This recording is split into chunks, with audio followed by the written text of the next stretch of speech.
A few of my friends and I were meeting up at a newly opened whiskey bar downtown called The Garage. It supposedly served over 180 different types of whiskeys that we were all very eager to try. As per usual, the night began with me procrastinating at my house, as I tried to cram in one last episode of Stranger Things before I have to get ready. Though, in my defense, it was the last episode of the season and I was the only one of my friends who hadn't finished it yet. So as I was sure the topic would come up at some point and I didn't want any of my big mouth friends to spoil the ending for me, so I watched all the way through, simultaneously buttoning up my shirt right as Will Byers was being pulled out of the Upside Down. And then I grabbed my phone and I quickly scheduled an Uber to pick me up. Just in time too, with a 2-minute ETA message on the app, being directly followed by a text from my friend Caleb asking me where I was at. He and most of the others had apparently already been at the bar for over half an hour, and they were starting to wonder when I would be meeting up with them. I guess I was running a bit more late than I had anticipated, as always. I checked my phone a few times before the Uber app arrives, just making sure that the driver isn't outside there waiting for me yet. I briefly glanced through his profile, seeing a weathered experience of over 1,900 rides at a nearly 4-star rating in a 2017 dark red Toyota Camry. Only a single word was listed for his profile name, and I wasn't sure if it was his real name or just an alias. It read, Baymount. The app showed that he was now approaching my house, so I slid my phone in my pocket and I proceeded to walk outside. My neighbor's dogs were barking against the fence next door as I walked across the yard over to the sidewalk. The sky is dark and the road is clear of traffic, until I see a brightening set of headlights leading around the corner to my street. It moves in alignment with the little car icon on the Uber app, emerging as a dark red Toyota Camry here to pick me up. I flagged the car over, enticing the driver to pull up to the sidewalk, where I'm met by a large man in thick, oversized glasses leaning into the passenger seat to greet me. Though he doesn't say anything, he paints a very visual smile after we make eye contact. He then motions to me to open the door to the back seat, waving his noticeably hairy arms towards the door handle. "Are you Baymount?" I ask, feeling saying it out loud on the basis of using an alias in a professional manner. Instead of responding, he nods his head impatiently and motions the same arm flailing signal for me to get in. Whatever, it's just a 10-minute ride to the bar. Who cares if the driver acts weirdly and resembles a sort of a blind gorilla with zero social skills? I get in and click on the seatbelt, all while he remains completely immobile. His arm resting on the passenger seat, reached back to the door and hugging the seat. I get comfortable and I return my eye to his, with a friendly, ready, hoping it's the confirmation he's been waiting on. He continues smiling for an extended moment before drawing his arm back to nudge his glasses from sliding down his nose, then finally straightening out to shift gears and start driving, all without saying a word. From our short interaction, I could already gather that this was the type of guy who lived alone, and likely has for a long time.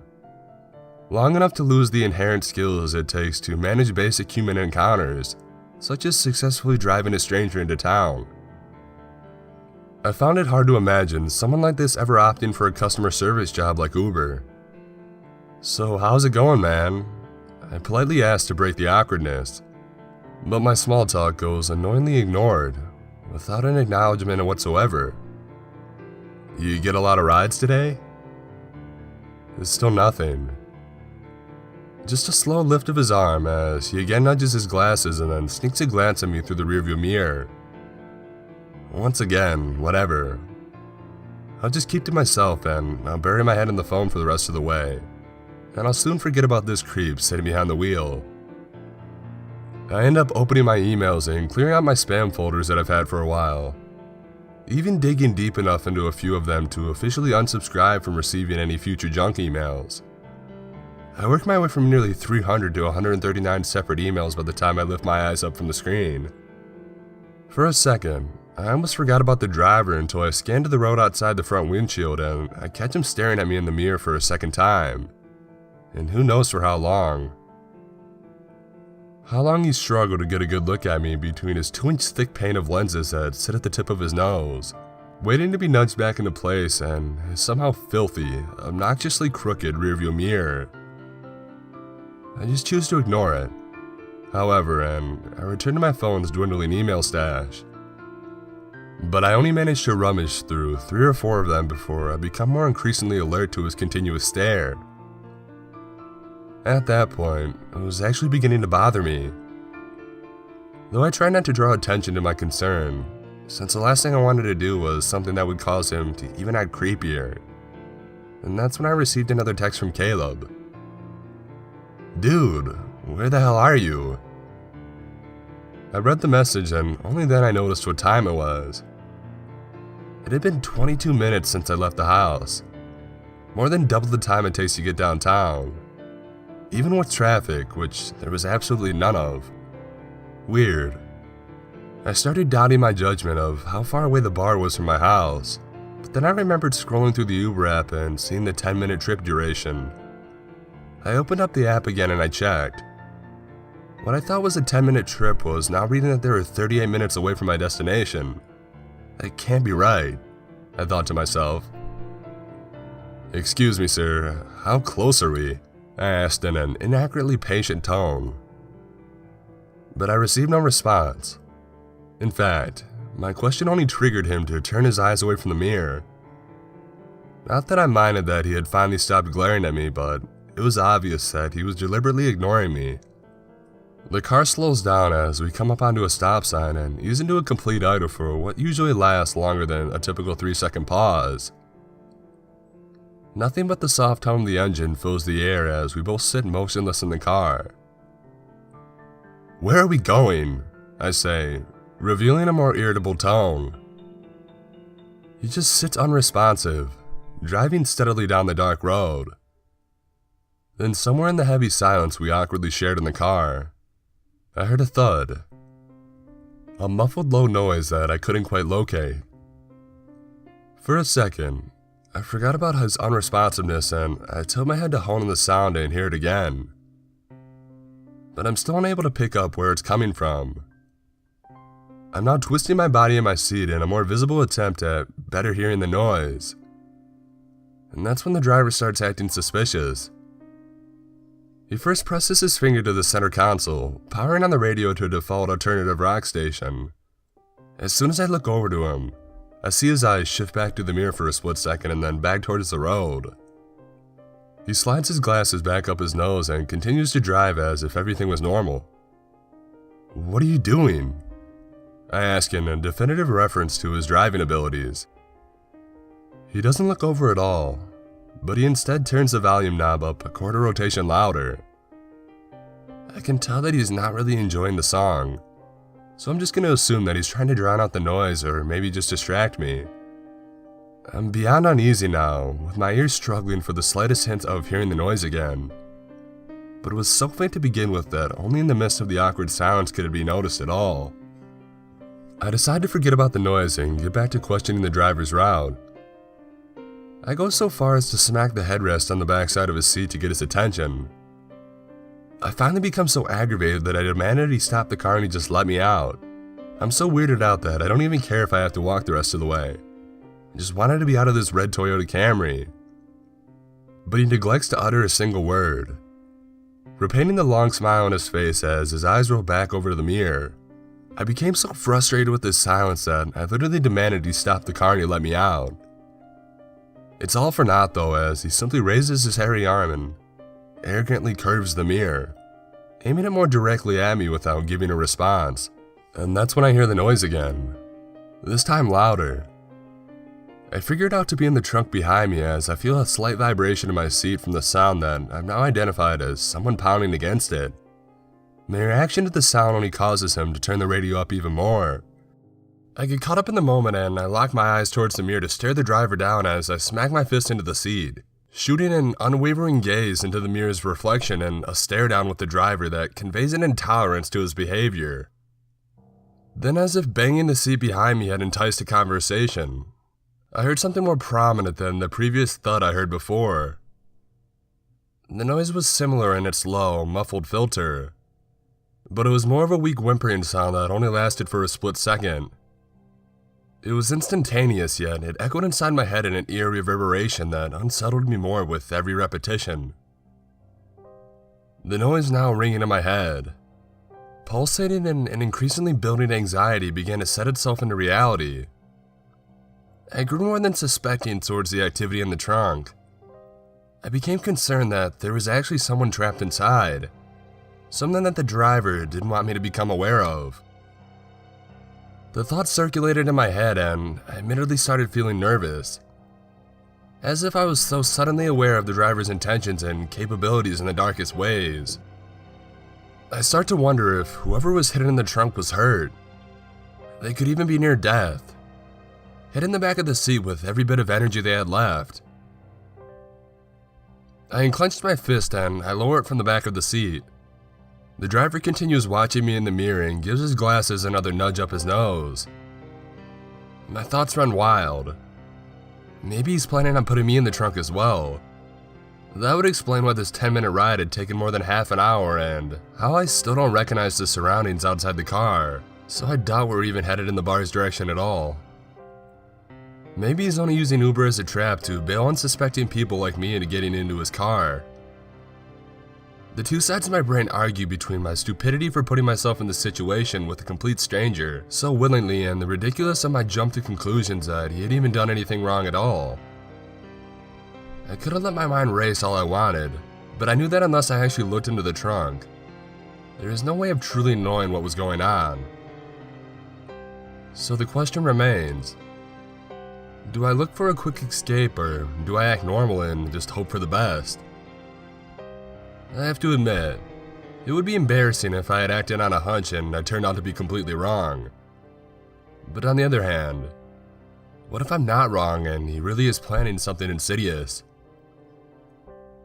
All of my dreadful pondering only managed to work up a deep-rooted nervousness in my bones. Soon the palms of my hands were sweating, along with a few beads slowly trickling down my forehead. I couldn't help but fearfully analyze the aggressive attitude I shot towards the driver, and worried that I had given him too much reason to do something terrible. That is assuming that something terrible wasn't already part of his plan. I become so worried that I feared making even the smallest movement. All the while, he's driving through narrow inner-city streets, looking back at me through the mirror and holding a grim smile wide across his fat face. The song playing on the radio eventually comes to an anticipated end, as the heavily distorted guitars ring out from the final chorus. The music fades and the quiet returns, building up a painfully uncomfortable silence that fills the car until the next song starts. The smile falls from his face as he sharpens his stare, looking more diligently focused on me than he ever before. I don't dare speak. I try not to even move. But I soon hear a voice all the same. It's the voice from inside the trunk, sounding more clearly audible now when it cries out, and the one plea I reluctantly anticipated I'd hear. It's a cry for help. It's an invisible scream as the low banging against the back seat returns in a more furious pattern. I see a tone shift in the driver's stare as I visibly react to the cry that I can no longer pretend not to hear. I wear a panicked facade on my entire body that the driver unmistakably picks up on, with his hairy arms reaching for the mirror to move it, along to my anxious squirming. He leans forward to get a closer look at my reflection. The banging continues, and I know that I'm gonna have to act fast if I'm gonna get out of this. So I look up at the driver and I place my hand over my seatbelt buckle. He tries to shift his eyes down to see it, and although the buckle is outside of his line of sight, the wrinkling of his head above his eyebrows tell me that he's getting angry. The next song chimes on with a fast-paced drum fill that scores a pounding on the back of my seat and incessant screaming that both the driver and I are listening to. I see us approaching the stop sign in the background of the driver's stare, and I mentally prepare myself to bolt out of the door and run. My grip on the seatbelt buckle tightens as I apply increased pressure on the plastic red release button. We reach the stop sign, but we don't slow down. In fact, he begins to accelerate and he proceeds to drive straight through it without any hesitation. I choose not to react.